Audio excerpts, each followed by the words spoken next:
Welcome to the Customer Wins podcast, where business leaders discuss their secrets and techniques for helping their customers succeed and in turn grow their business.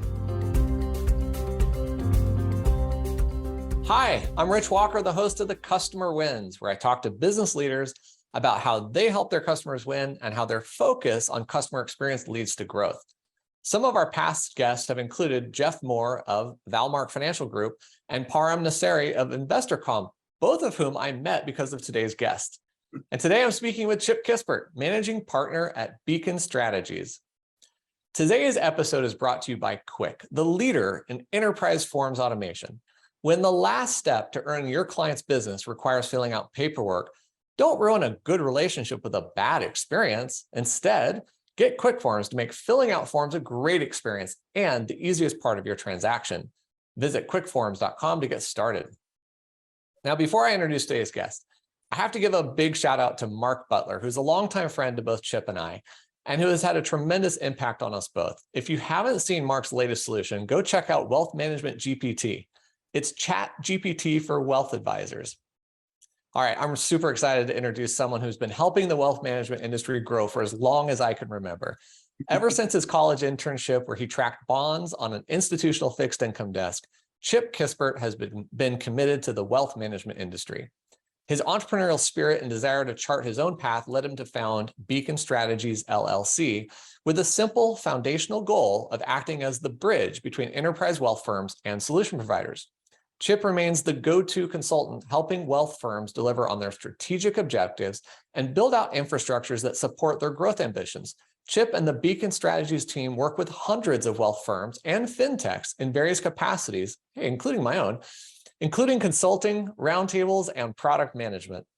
Building upon his consulting relationships, Chip designed, implemented, and continues to host the enormously popular Beacon Roundtable series, which serves as a hub for industry leaders to network, share ideas, and collaborate on critical wealth management topics, including compliance, operational excellence, innovation, investments, marketing, and more, and tech, which I love.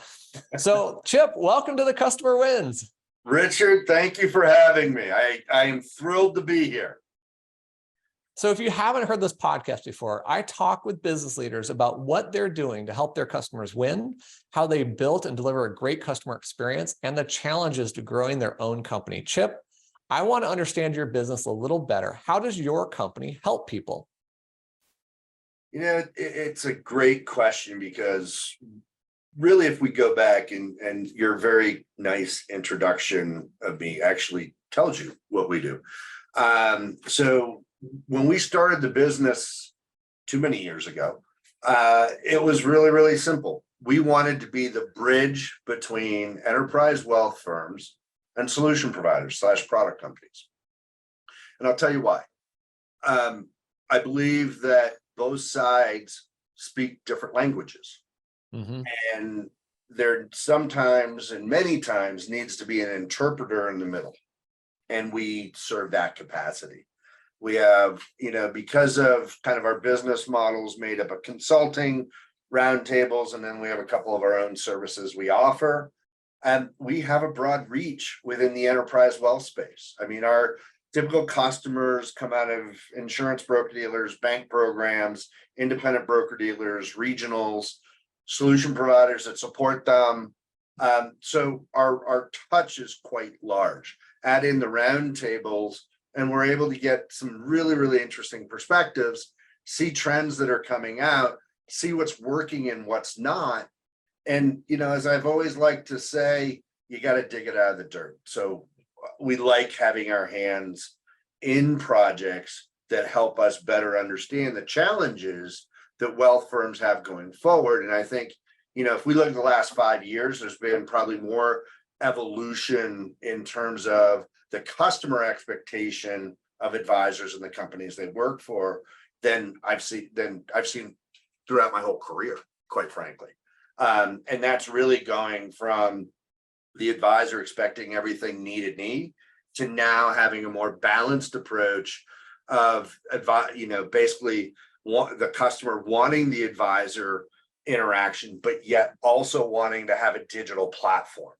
And quite frankly, Many investor customers are looking, and part of their requirements process of choosing an advisor is, all right, well, what are your tools that you'll offer me?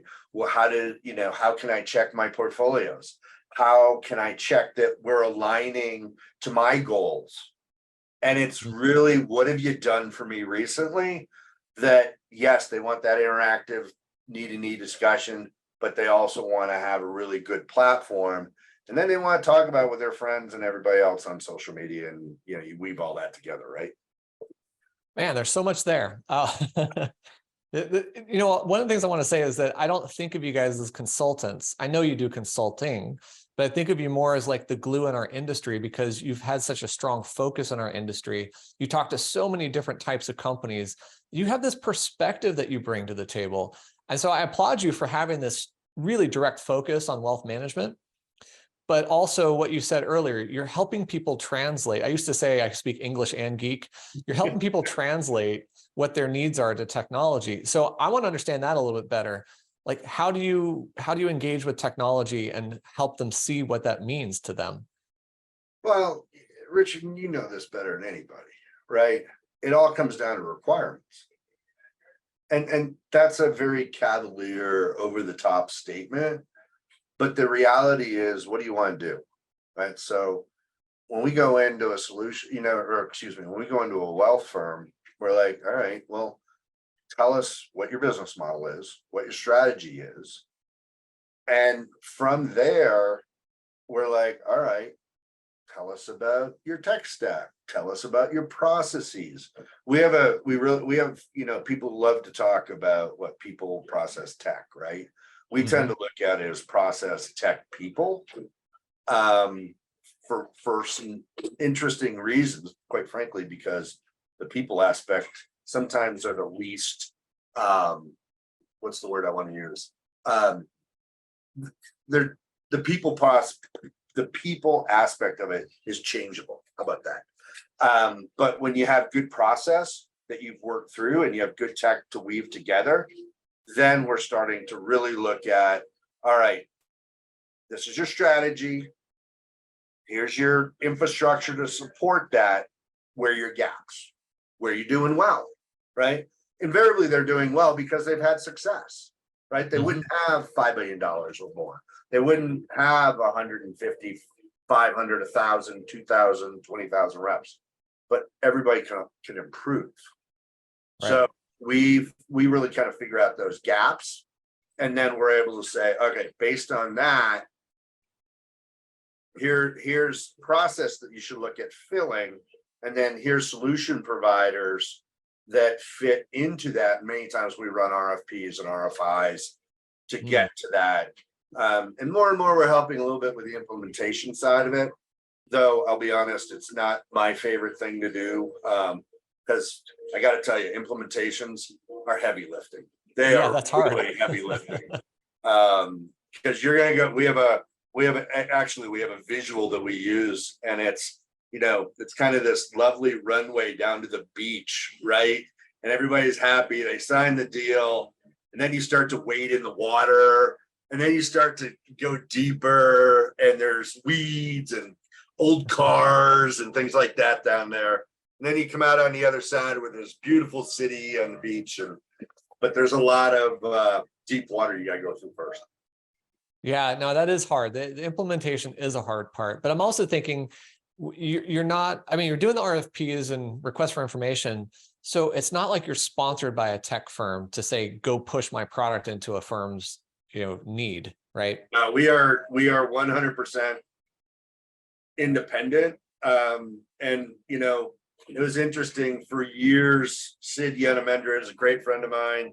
He founded Intrada, and he wanted me to do more and more help for him, right? And I'm like, no, we don't. We're independent. I'm not doing that.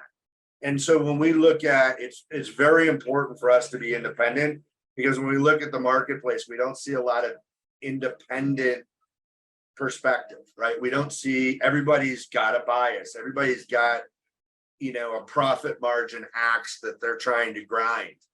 At the end of the day, we don't. We really don't, because we look at everybody equally. And it's based on merit. And furthermore, when we go against the RFPs or RFIs, it's simply based on, all right, how'd you answer the questions? Well, how did the demo go? All this is scored, it's quantitative. And sure, we add in our qualitative on the backside of our recommendations, and our vast experience.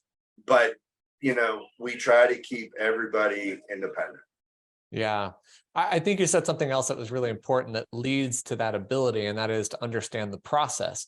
I can't tell you how many customers I talk to where they're looking to us for a solution, trying to understand what we can provide to them, but they actually don't know their own process yet. And oftentimes that leads to a 9 or 12-month sales cycle for me on an enterprise side, because they haven't defined the steps they need and they've got to figure that out. You're right. You're right. What we see a lot of times, they have a problem, right? In many instances, quite frankly, they don't even know the scope of the problem. Yeah. They just know they have a problem. And traditionally what we've seen are the shiny metal fishing lures. Let me grab those up. That's cool. That's really cool. And then it's a challenge kind of weaving those in. Again, that's why we start with process, right? What's the process? What are your requirements? And then we're able to say, hey, this tech matches up against that. And that's a big challenge because, you look at a lot of the large RIAs, even, new RIAs, you look at the BDs, sure, they're evolving. But you look at that RIA side, they don't always have really sophisticated tech people, right? From a business standpoint, they understand what they want to do, but they don't always know how to get there with process and tech. Yeah. And we help them with that, right? And we help broker dealers with that as well. Yeah. Well, and you helped us with that. We hired you guys to help us look at our sales process and how we were thinking about things. And man, did you uncover some sunken cars that we hadn't realized. And it was super valuable to us. It really helped us think about our business better and improve how we do things. And we're a tech firm, obviously, in the same industry. So, I totally appreciate how you look at that. I also had a quote on my whiteboard for the longest time, so it's still burned in my skull, which is efficiency stems from great design. And again, I go back to this thing of process, because that's my first step too. What is the process that you're going to go through? So now let's twist this a little bit to something else you said, which is the need for automation, yet the need to have need-to-need discussions or belly-to-belly discussions.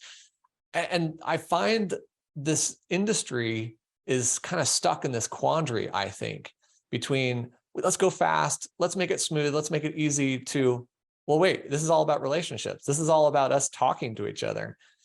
How are you seeing this unfold? What do you think the future is going to be for companies, and how do they navigate this?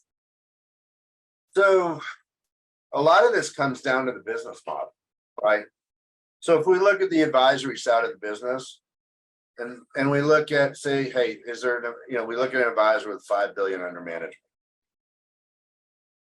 They have some working capital, right? And you look at, all right, as these advisors get to be bigger, 5, 10, 15, 20, 100 billion, or, under management, right? They have more options. Now we look at the broker dealer marketplace, where they need to do a lot. They're starting to be called on to have a wirehouse experience, but from a business model, they're not getting as much, right?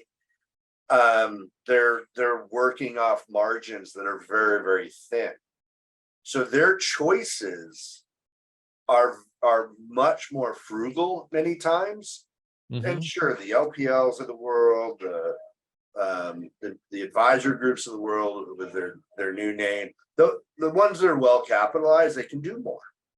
But you look really at kind of the mid-sized broker dealer, small broker dealer, they're getting squeezed, quite frankly.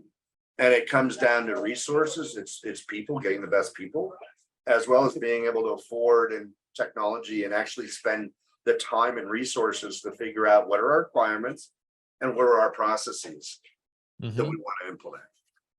That answers your question? Yeah, I mean, I think there's a lot to this question and really the state of our industry.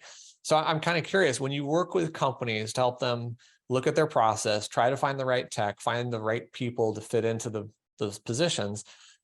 How much of that is driven by your customer's desire to improve the customer experience versus, say, bottom line, got to generate more revenue or lower costs and things like that? How are these companies thinking, do you see? Yeah, so it's firm by firm, right? So the buzzword over the past few years is, hey, we gotta upgrade the customer experience.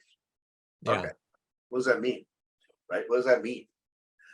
Now, as you see PE firms come into the wealth space, they want to cut expenses. They want to enable growth. And what does that look like? Right? So Yeah.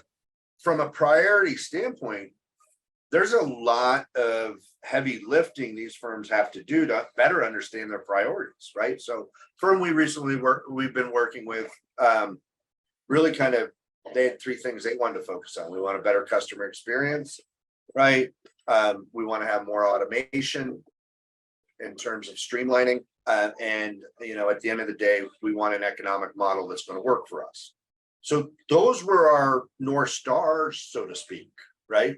Now we have three of them, but so those are the things we were trying to put together from a strategy standpoint as we help this particular firm. Others are like, hey, I need to be able to reach the client with some sort of quality interactive experience. Okay, great. Not many folks do it well today, especially the wirehouses do it better, but from an indie standpoint and an RIA standpoint, there's room for growth there, right? Yeah. But again, it comes down to what are the needs, and there's not one specific need out there. I don't believe. I believe based on leadership, based on board influence, and here's the other one: regulatory, right? So if somebody has gotten lit up from a regulatory perspective, where are they going to go spend money? Yeah, right. No, of course. The reason I think about this is because I learned in trying to create the right messaging for our own product that when I talked about saving money, like we did a time motion study, we could save you $15,000 per year per advisor, that kind of stuff, that fell flat. Nobody cared. When we talk about customer experience, that's what they cared about. They wanted to say, how do we improve the experience of our end investor and our advisor and our back office? Because they're feeling that need to create more loyalty, to drive growth through that. But Rich, you make a really, really interesting comment there, right? You're talking about, hey, we did the time and motion study, right? I love time and motion studies. We did a ton of them early in Beacon's universe, right?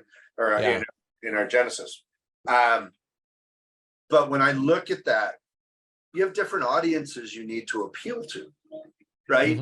So the CEOs typically want, hey, give me something I can roll out at my advisor conference in September, right? And they want chief operating officer, head of ops, hey, give me some infrastructure that I can become more efficient with, right?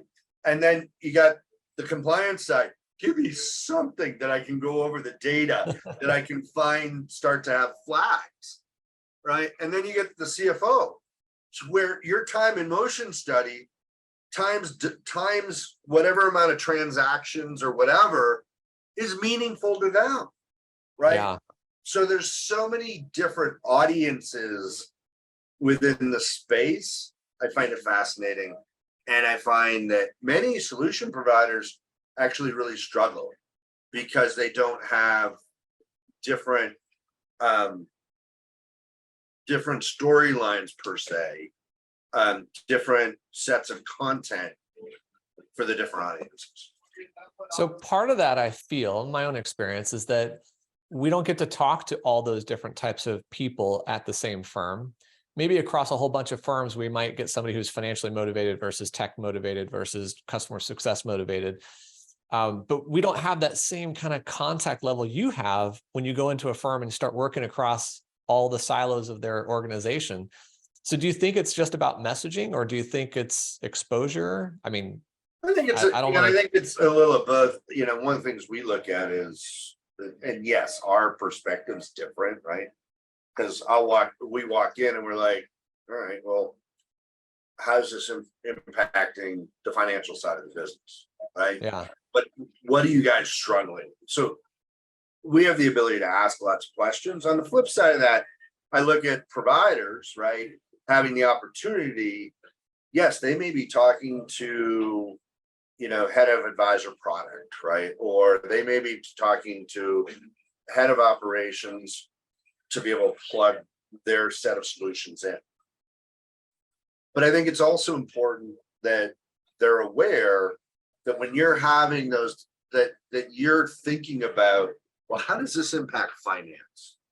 How does this impact, your chief marketing officer, right? Mm-hmm. How does this impact the different buckets, and make them think about that, because now you're becoming a thought leader for them.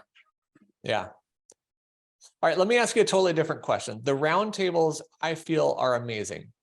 And I think you created a really wonderful experience for the participants of the roundtable. So I'm curious how you thought about that, how you came up with this, and really what you think are the keys to creating this awesome experience.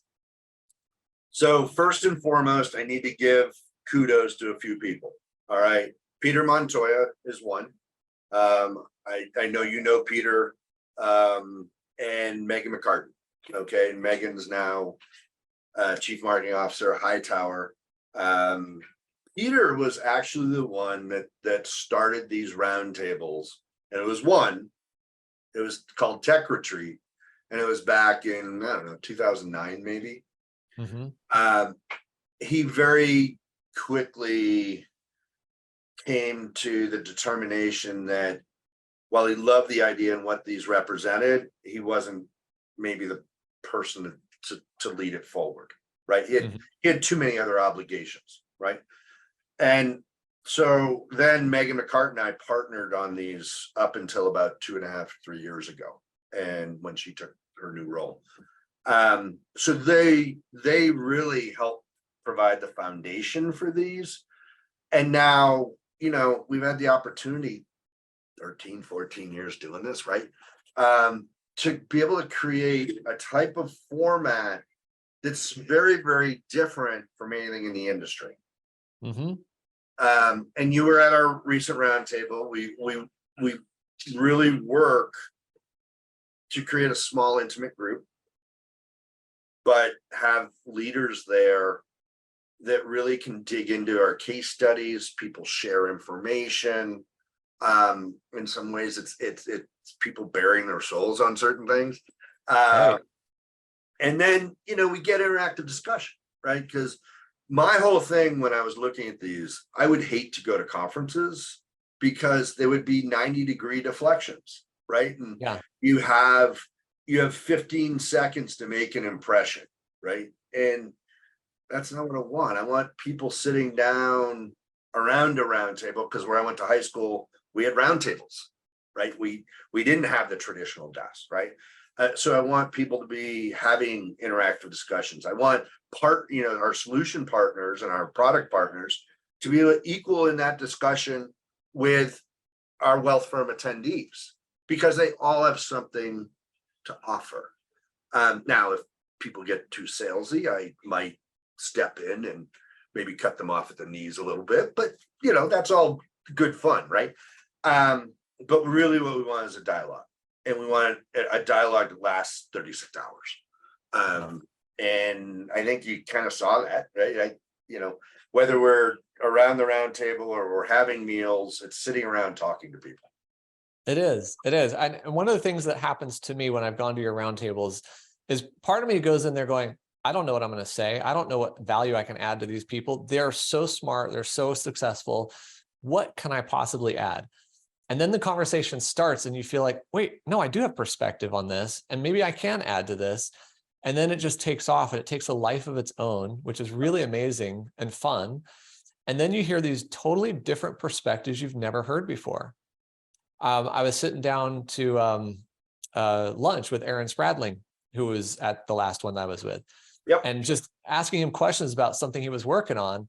And boom, lights went off in my head because we had that conversation that is leading to something else. So yeah, it's really incredible to have that kind of conversational capability. And I still don't know how you did it exactly. What do you mean by that? What? Well, I actually, when I think hard through it, I think part of it is you craft a narrative in a sense. Like this was the innovators roundtable. Okay. So it had a theme. You broke us out into individual groups to have, what if scenarios and to spur conversation, Yep. right?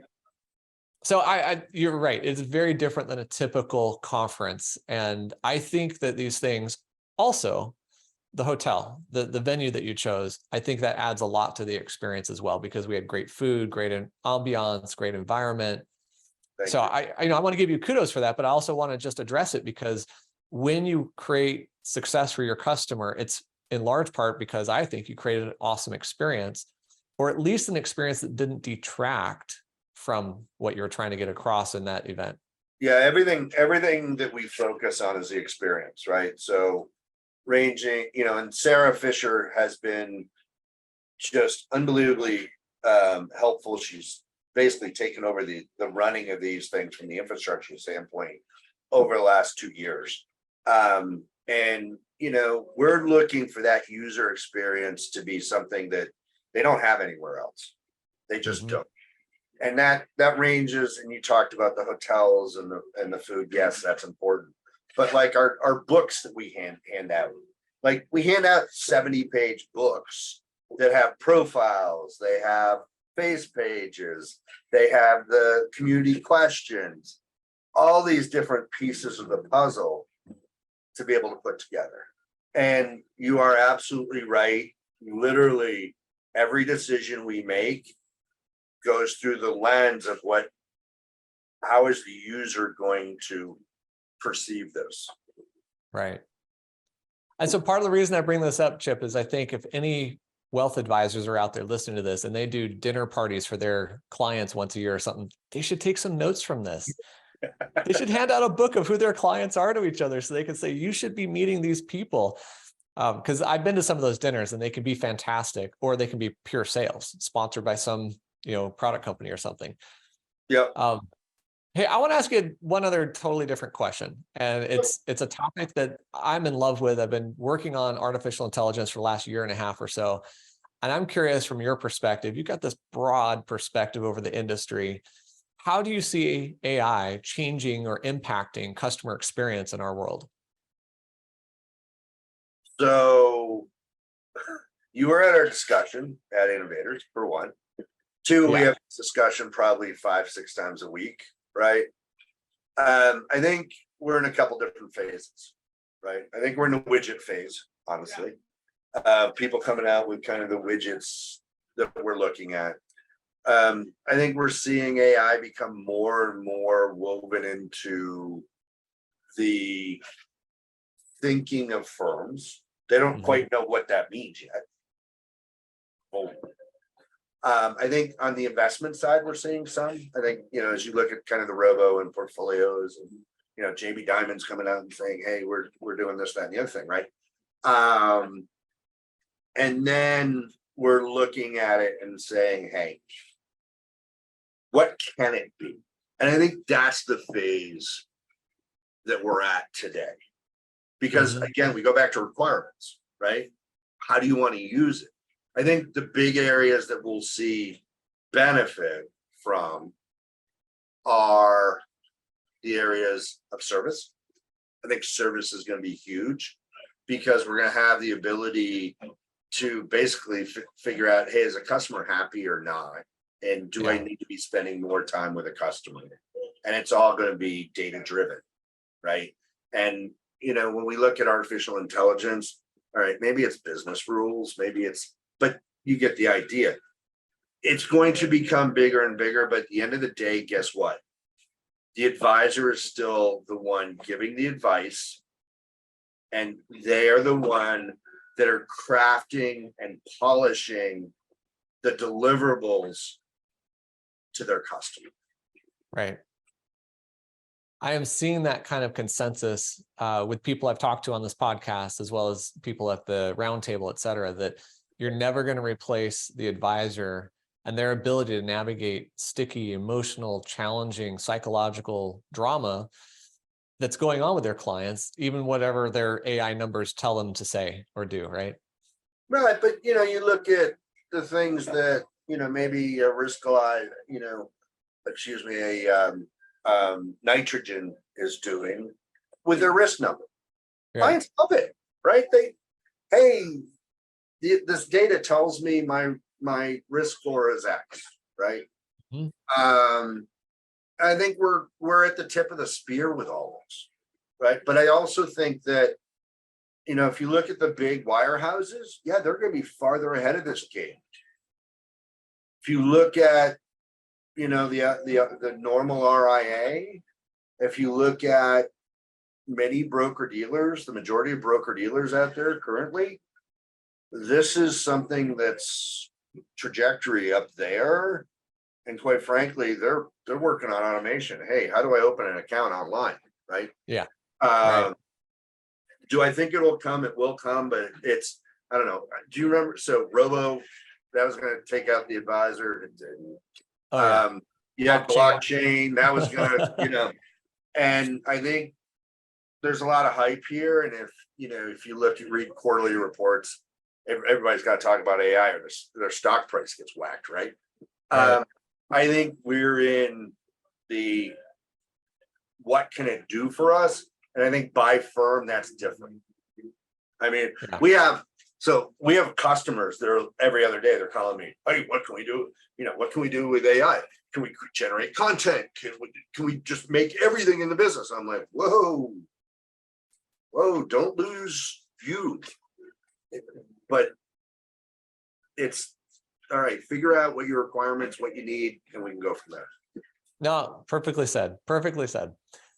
Look, as we wrap this up, I do have one more question, but I want to ask, what's the best way for people to find and connect with you, Chip? They can go to our website, obviously, beaconstrategiesllc.com. They can get in touch with me via LinkedIn. Chip Kispert, that's another way to do it. We have a Twitter handle, Beacon Foghorn, DM me. And, I'm pretty easy to get a hold of. So, it's one of those things we love chatting with people. And quite frankly, probably half my conversations are as we say, hey, just call. I'm not going to charge you anything. If you got some ideas, you just want to bounce off us, happy to do that. If there's something there, then we can talk about it later. But, we love talking about the industry. I mean, some of our products we've rolled out, Benchmark as an example, where, anonymously we're enabling wealth firms to compare themselves against other wealth firms. That's cool stuff, right? We're even looking at university, which is our curriculum, right? We find that most solution providers really don't understand the intricacies of the wealth management business, right? What's FINRA, what's the SEC, what are the different products, what are some of the products, right? So we get into a lot of that, but by and large, we're easy to get a hold of. Yeah, and you are exactly who you say you are. Easy to talk to, straightforward, no BS. It's one of those things where I think early in my career, I was in the corporate world, and it doesn't happen overnight, but people get what they see right now. So, no, that's awesome. All right, here's my last question, Chip. Yep. Who has had the biggest impact on your leadership style or how you approach your role? So you gave me a little heads up on this 25, 30 minutes ago. And I've been it's been processing in the back of my head, right? And it's not any one person, I don't think. I think that it's a kind of a bouquet of people through my career and through my life. I think, I look at my parents, I look at my mom and dad, obviously there's influence there. I look back earlier in my career, there's a fellow by the name of Jeff Lynch, who was with Fidelity, who opened my eyes to the intricacies of the financial side of the business. I look at even I look at our customers, right? I look at a Mary Nelson at Allstate, who I learned an incredible amount from her, and how she delegates and how she looks at problems. I look at someone like a Jeff Schwantz, who is at Morningstar, right? How he thinks about his personal advisory council. So to answer your question, I don't believe it's an easy one. I look at my own staff, quite frankly, and the time they've had in the business, the leadership that they've done, and I think it's a bouquet, quite frankly. Well, I think the important thing that you're really illustrating to people is that you're open, you are seeking knowledge, therefore you receive it, and you're looking at everybody around you who can impact you. And I think that's a beautiful thing. We like to say within our organization, be curious, because there's nothing, everybody can learn something new every day, and they should. Yeah, no, that is the truth. All right, let's wrap this up. I want to say a huge thank you to Chip Kispert, managing partner at Beacon Strategies, for being on this episode of the Customer Wins. Go check out Chip's website at beaconstrategiesllc.com. And don't forget to check out Quick at quickforms.com, where we take the work out of paperwork. I hope you've enjoyed this discussion. We'll click the like button, share with someone, subscribe to our channel for future episodes of the Customer Wins. Chip, thank you so much for joining me today. Rich, thank you for having me, and I look forward to hopefully being invited back. Thanks for listening to the Customer Wins podcast. We'll see you again next time, and be sure to click subscribe to get future episodes.